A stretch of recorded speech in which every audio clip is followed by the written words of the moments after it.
Hey guys, welcome back to our brand new build series. So I was about to start an F5, the beautiful AFE Club kit. Then I was halfway through building this little MiG-21. But this arrived in the mail today, and everything's been put on hold, and I'm going to start this one right away. Meng's new A-18E Super Hornet. So today's episode, first of probably about 6 to 8 parts, we will talk about the project ahead of us. It'll be pretty much out of the box. Well, I think it will be out of the box. And we'll start working on the cockpit tub. So let's go ahead and get started.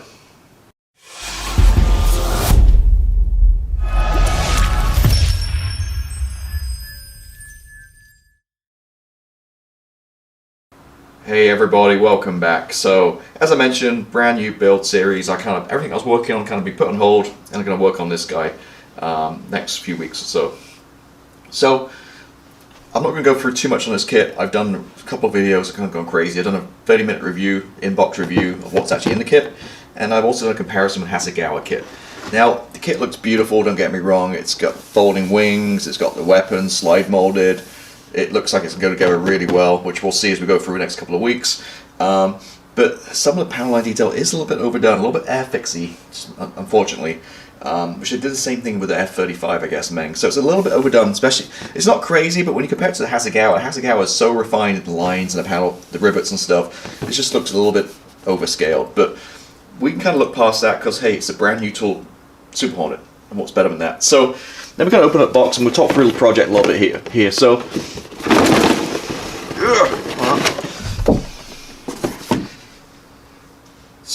obviously, they're all out the bags because I did a review and I thought there's no point putting stuff back in the bags, so I'm going to build it right away. So all the parts are out. Plastic's beautiful. It's nice grey, very smooth, beautifully done.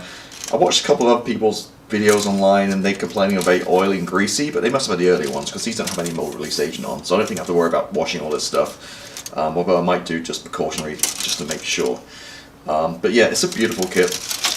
Typical way it goes together. You've got the upper and lower, and then the front end goes in. Although this one actually is a little bit different. You got the front end to go in, and those are separate on compared to different Hasegawa. Also, the wheel wells aren't molded in like the Hasegawa one. So one thing, a couple of firsts for me in this one. So I've never ever done an aircraft with wings folded up. So this is gonna be the first. I'm gonna do it stowed, wings folded up. Second thing is, I never built a Super Hornet before. I built a couple of Growlers. I built a ton of Legacy Hornets in 72nd and 48th, but I've never ever built an E or an F Super Hornet. So first time ever for me. So I'm looking forward to this. So it's a beautiful kit. It's not a huge size. The wings folded up. It's going to be really nice. Again, 48 scale. The weapons are all slide molded. Pretty much out the box. I think the seat looks pretty good. It has a pilot too. Who knows? I may even do a pilot figure, which is very rare for me. Although I was kind of thinking, the wings folded up and stuff, I was going to kind of do it in a stow position, so we'll see if we use the pilot figure or not. The seat might be okay. I might, as always, go with resin. I'll kind of think about that one as we go along. The only aftermarket I might consider, I want to do it out of the box, the only aftermarket I might consider is, I do have from the Hasegawa kit, which should fit this too, is the Steel Beach covered nozzles. So it has basically the resin nozzles, but it has like the top kind of molded in the end, which if I do the wings up in the up position and folded, I think that might be a nice little addition to add those two. So we might use these. If not, I might just save the Hasegawa kit. But other than that, it's going to be out of the box. Just going through this here. The instructions are beautiful. If you see my review, it's like so easy, it's very simple. Just a couple of parts. Any new parts are color coded in blue. Easy to follow. This would be great for a beginner, I think. Just loads of weapons. You can have the ladder down or up. I don't know, if I look at some reference pics, if I got it folded up, then I'd probably have the ladder down, I'm guessing. It comes with a canopy mask, so you don't even have to go to Edouard and spend $10. I got one included. It's not the yellow kabui tape. This one is kind of the vinyl kind of type, but looks pretty good. And marking. So we've got the top counters, got CAG, high vis, we've got low vis markings, tom counters, which is the VFA 31. We have the Golden Warriors, low vis markings, pretty decent. And then we have Pete Mitchell's Top Gun 2 markings, fictional.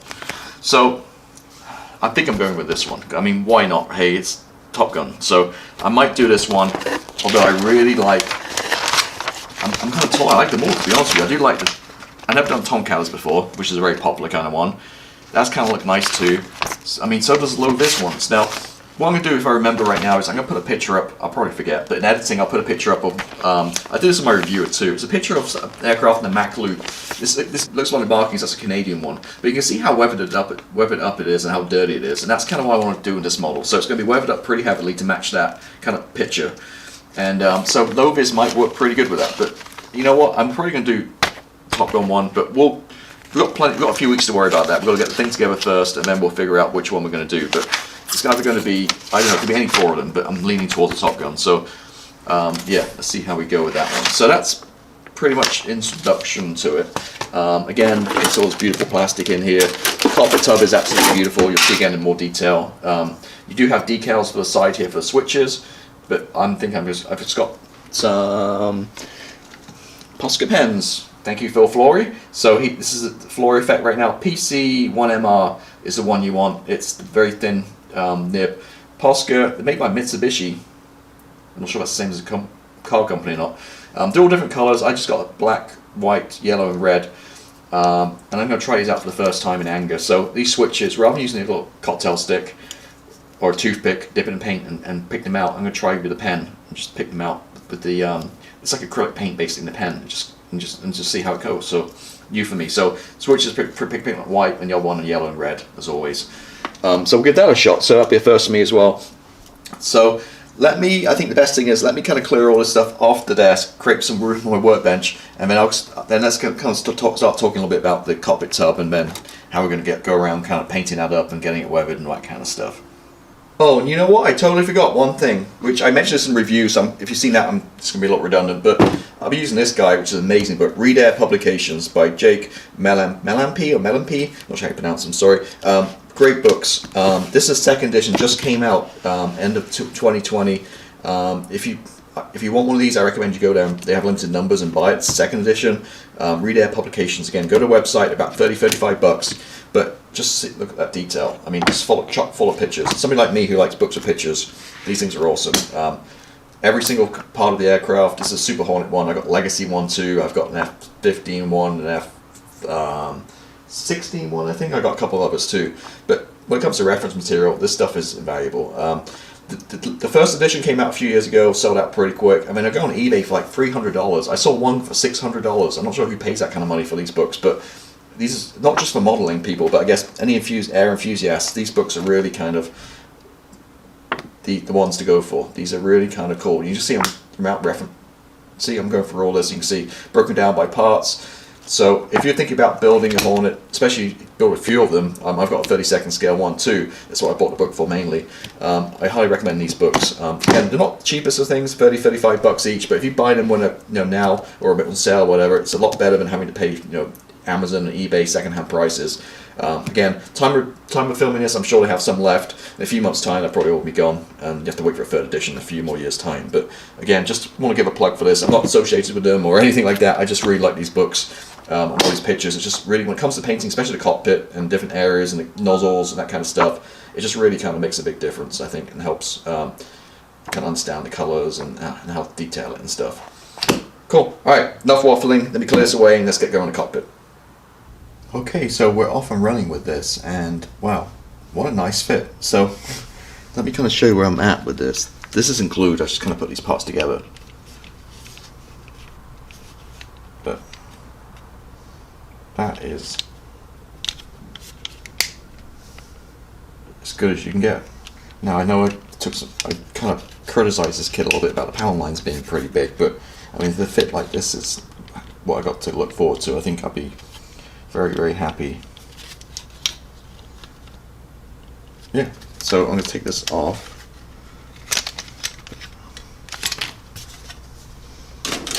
Cool. So what I've done is the cockpit tub, I put that together, but you can see it there, this is all just literally clicked in place so I can paint it.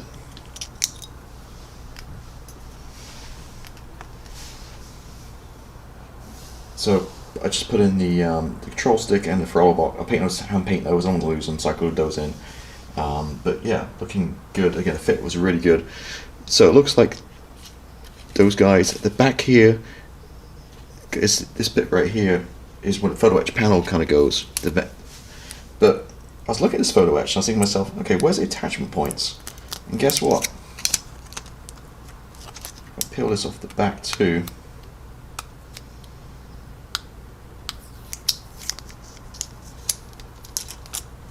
There's no attachment points. Isn't that cool?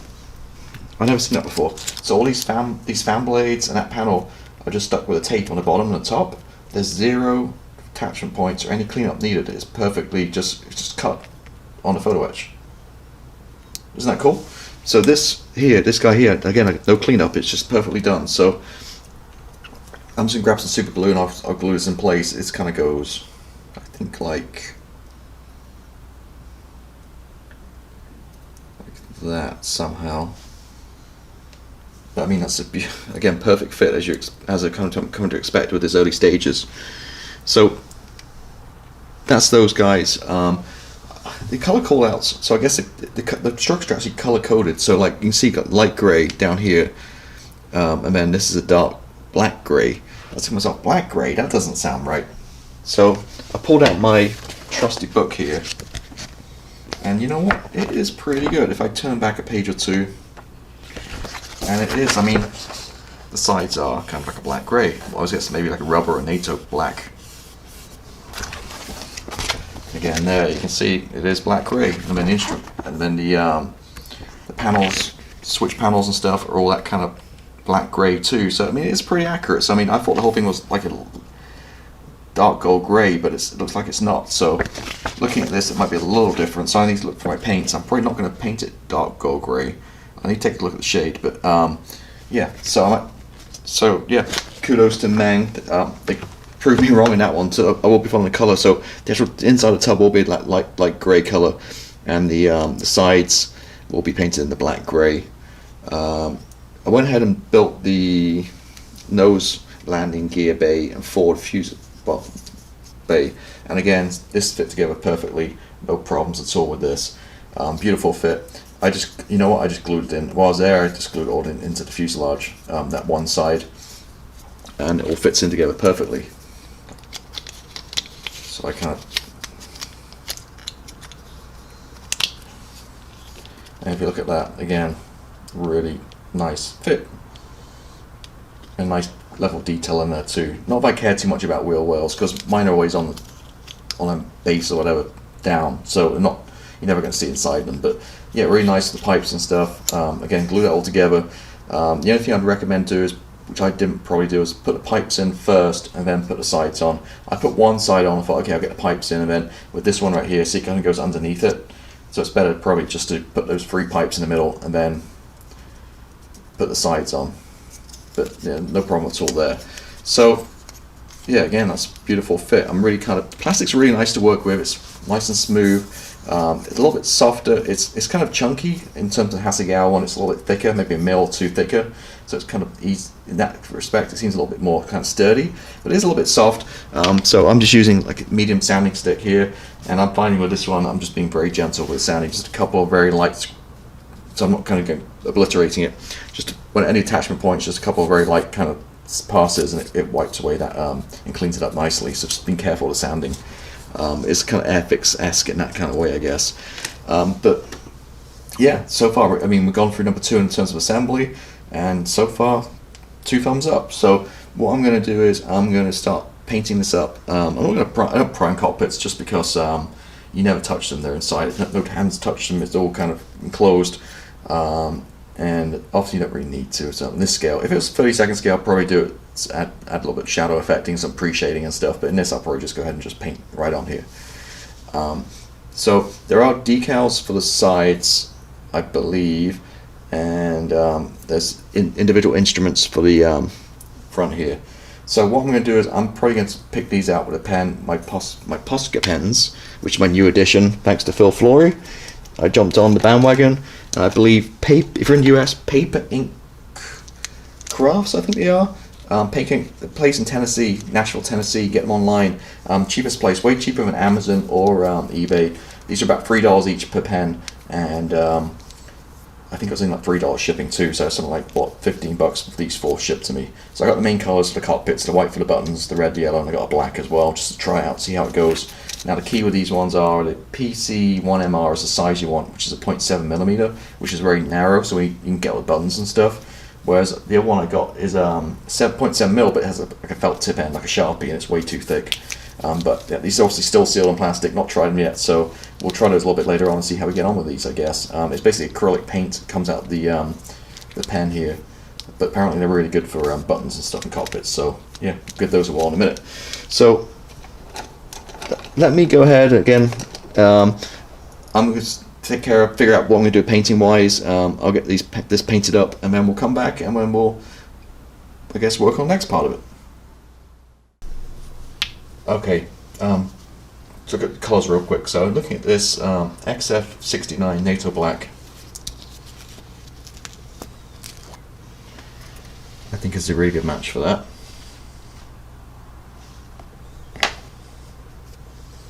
The kind of,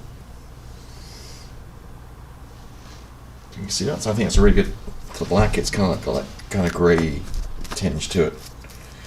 And then usually modern cockpits are always dark gold grey. So this is white in the bottom. I get really good shake. This is MRP 100 dark gold grey, FS 36231, US and NATO interiors. And again, I'm not showing you some light, but that is a pretty good match too. It's a slight shade darker, but it's the right hue and everything. So I think we're good to go with that. You can still, yeah, I'm not sure the light or you can see that, but yeah. So we're going to go with this and that.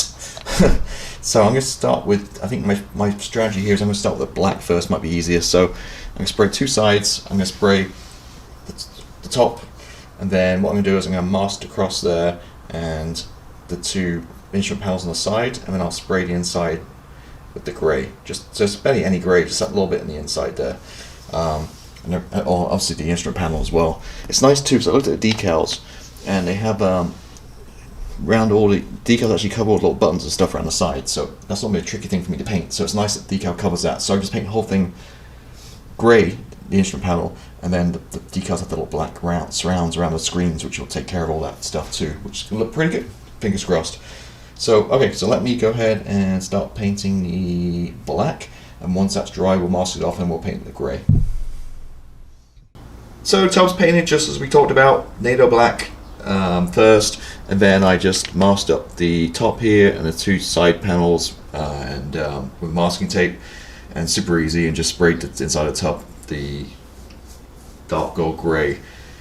So looking pretty good. What I did too is I did a little bit of dry brushing on the back here to pick out some of this detail. So dry brushing is just literally just taking some paint. In this case I use the sky grey, is what I like to use. I don't really like to use a lot of metallic stuff because sometimes in this scale or smaller it looks a little kind of too much. A big like 18th scale, 32nd scale, it kind of works, but in 48th and jets and 30 and 72, it just looks a little. Sometimes it looks a little too much. So this is a little bit more solar grey. So I like sky grey. This one, just put a little bit on it on a palette or somewhere, and just put your brush on it, and then just wipe it all off. So you have nothing left really on the brush and the paper towel, and then just rub over the detail. Usually use a little flat brush, this obviously not flat brush, but run it over the detail very gently, and you can see it pick out all the rivets and all the little bits and bobs and stuff, which is really cool. Buttons, as you can see, we painted. I'm not sure how close I can get in with this.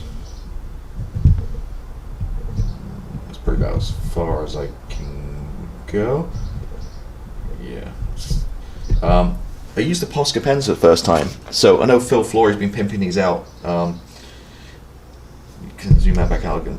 These Posca pens actually was really good. I was kind of a little apprehensive. I thought, okay, this is going to be a mess all over the place, but it actually worked pretty good. So this is a PC1MR, which is the one you need, very tight, very small end. And when you first open these things, I found you have to give it a really good shake for a few minutes, well, 30 seconds maybe, and then just a bit of old paper or whatever, just to kind of push it in and out. to get paint flowing and just kind of get it going. Once it's going, then I just found it really easy just to dab onto the switches and pick out that detail. So overall, for the first time, that was pretty good. Now, you guys probably know in a Hornet, that switch is actually grey. I don't have a grey, but white's going to work fine for me, so I used white. Having used this, I used red for the pickle button on the throttle. Oh, sorry, on the control stick. So I've got, like I say, I got red, yellow, black, and white to try, but these are only $3 each. So seeing how well this went, I'll probably go and now get a grey and a couple other colours as well, because this actually worked pretty good. So yeah, for first time, that wasn't too bad at all. Talking about the throttle and the control stick, painted that black with my usual monocolour black. So a little bit of tonal differences to the NATO black. And obviously, like I mentioned, I painted using the Posca pen, painted the buttons on the control stick. When it comes to hand painting, I think I mentioned this before. I got into the kind of mode where I thought small was better. So when I first got into modeling, I got all these tiny little brushes and stuff, like 10-0s and 5-0s and stuff. And what I came to the realization is actually a bigger brush is easier to paint with, it's more accurate. So I've used this same brush for over a year. This is just a cheap MIG ammo synthetic round brush, size 1. So I like size 1 is my kind of go-to for anything, because you get a lot of paint on there, and I just find for detail painting, 1's kind of really good all-round brush. And this brush wasn't expensive at all. It's like $3 or $4. It was a cheap brush. I got like Winsor & Newton over there, which I've never used, but yet for a year it still has its point and it's still going strong. So I really kind of like this brush. AK do an orange handle one, which is very similar to this. Again, that's really good as well. So these AK and these ammo brushes actually really nice. The yellow and the orange ones, highly recommend those. So just another little tip too is what I kind of do is if you can see in the corner here, if I do a tiny little bit of touch up or paint work, whatever, rather than getting a palette out or getting stuff or getting cups, plastic cups out and stuff, I got some cheap masking tape from Home Depot, so I just put a little bit of tape on there and just use that as my palette, and then just throw it away and I'm done. It's a super easy cleanup, easy to go, that kind of stuff. So yeah, so we're looking good. So next up now is really the decals. There's tons. You see the instrument panel right there on the I kind of zoom into the instructions.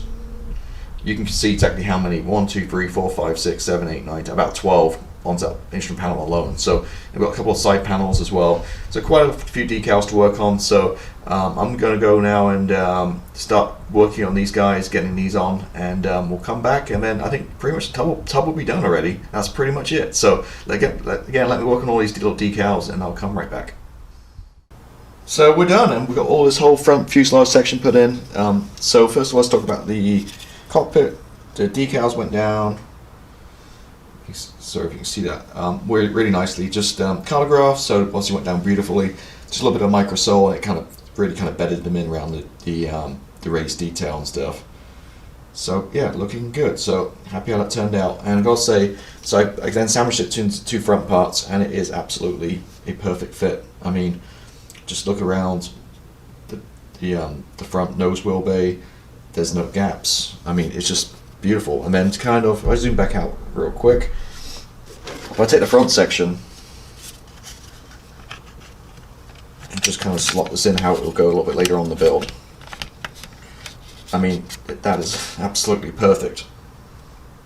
I built, obviously, Legacy. I not built Super Hornet, but I built Legacy Hornets in this scale from Kinetic, which was really nice, and Hasegawa too. But so far, I mean, we're so early on, but I mean, the fit is just perfection on this.